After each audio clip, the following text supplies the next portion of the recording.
There's been this running sentiment that if you buy into a game day one, you're essentially a beta tester for the next patch that should smooth things out, or maybe the patch after that, or the patch after that. There are many times where we look at a game, big AAA game, and we go, wow, that should have come out months later because now it just runs way better. After, of course, a lot of feedback came in from the day one buyers. But we, of course, have seen a trend that I think has really accelerated over the past few years where you can get the game before day one and it actually costs you more money. And as I've been watching this unfold, I've seen something that was used kind of sparingly by the industry just become commonplace, and it actually, I think, has serious ramifications to where you could have just reputational damage for some of these companies. And in the last 2 weeks, we've seen something like that happening. I want to go over now 2 examples of this entire early access thing backfiring on these companies. So guys, enjoy these videos. Hit that like button. Subscribe if you're new. And it's not a new idea that these companies, rather than raising prices on games because their stuff just costs more to make, or cutting back behind the scenes when it comes to maybe scope of a game, they, of course, decide to figure out other ways to try to get more money from the same number of gamers, essentially. And it's been like that for a while. DLC, obviously, that being a big one during the 360 era, really coming up with the advent of the online store for consoles. We have seen like the Toys to Life stuff. That was a really big thing, especially when they started selling the physical toy, the figure. They would sell it as a digital piece, which they didn't want to necessarily call it downloadable content. They still sort of called it other things, like avatars at one point, and that was a whole thing attached to the 360 store for your little character you had.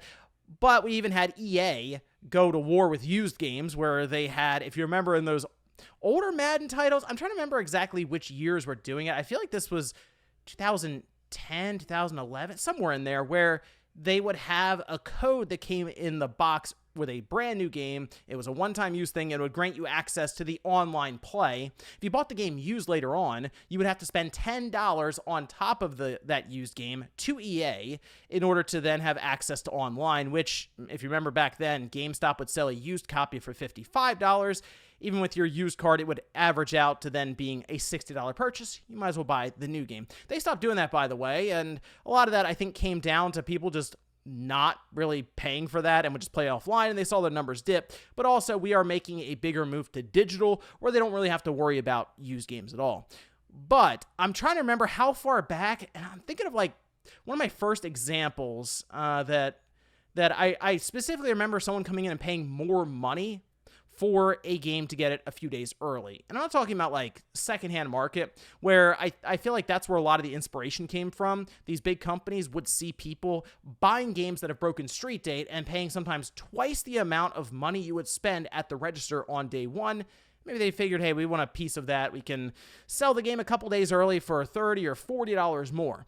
And I do remember back in 2016, Forza Horizon 3 came out, and there were many people who came in, I feel like it was 3 or 4 days before its official release, and they spent $100 on this like special edition one that did let them pick the game up early in store. Like they came in, got it physically, and went home, and they were really excited. And I noticed that, and I thought, that's an interesting idea for big franchises that can maybe handle some of that, the traffic for it, or even making sure their game is functional at that time. But I thought it was an interesting concept at that time. I didn't see it as often, though, at least not for single-player games. Multiplayer games was pretty common. Like, you'd see Call of Duty come up and say, play it early, or play it so many days early if you have this version, or you pay this money, or something like that. But now I feel like I see it every time for special edition games. And it's very common with some of these big publishers like EA, Ubisoft, Take-Two. Really any way they can get a bit more money out of the game, they will. And now we're seeing it to the point where games that clearly aren't ready to come out even day one are trying to push the envelope and release it day -4 or something.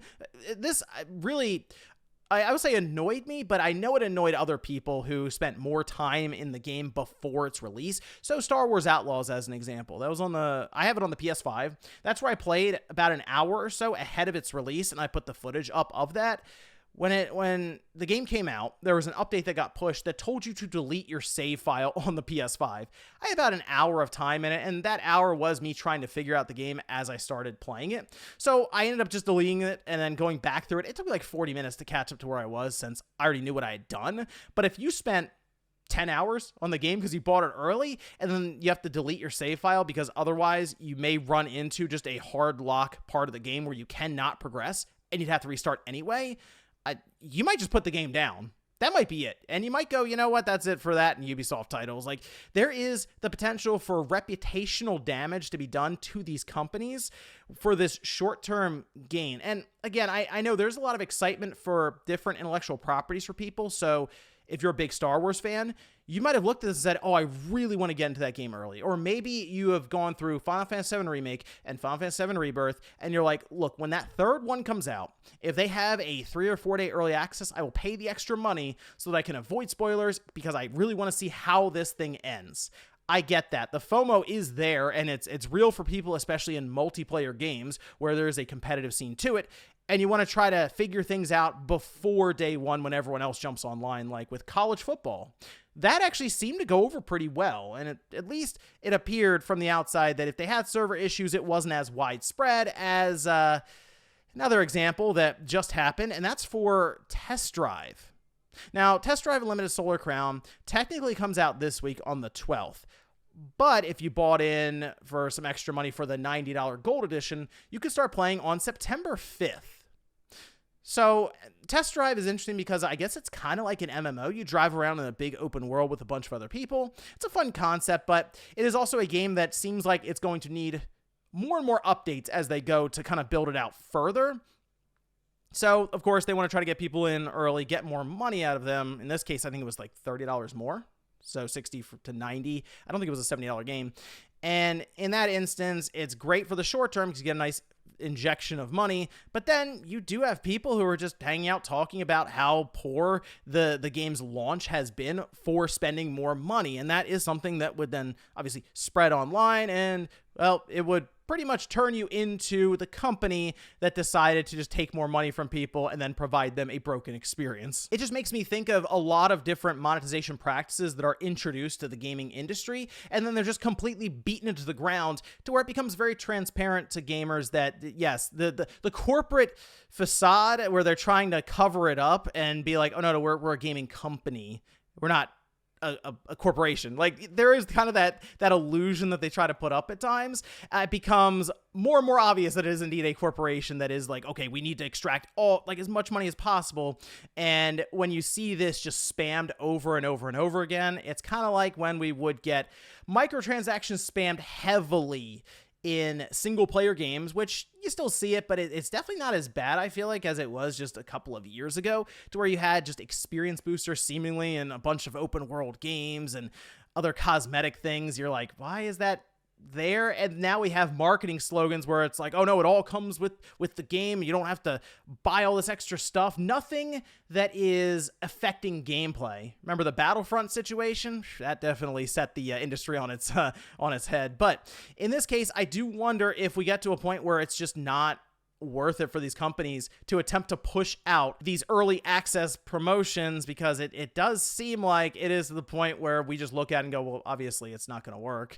And that's not great for a company that spends $100 million plus on a project and people are already seeing it as broken before it even releases. It was just something I was noticing, that over time we were getting more and more of these games popping up, offering that early access, and some of the results that we're seeing now, which is not great, I feel like, for gaming overall. And that just tells me that these companies will be on to the next thing, try to figure out how to make more money without raising prices to just $80 by default. But let me know what you guys think about this one down below, and if there is any certain franchise that you're like, you know what, that's the one I absolutely would buy in for early access, or if you've had recent experiences with some of this stuff, if it went well or if it went poorly, like a few of these examples. Thanks guys for watching, and I'll see you next time.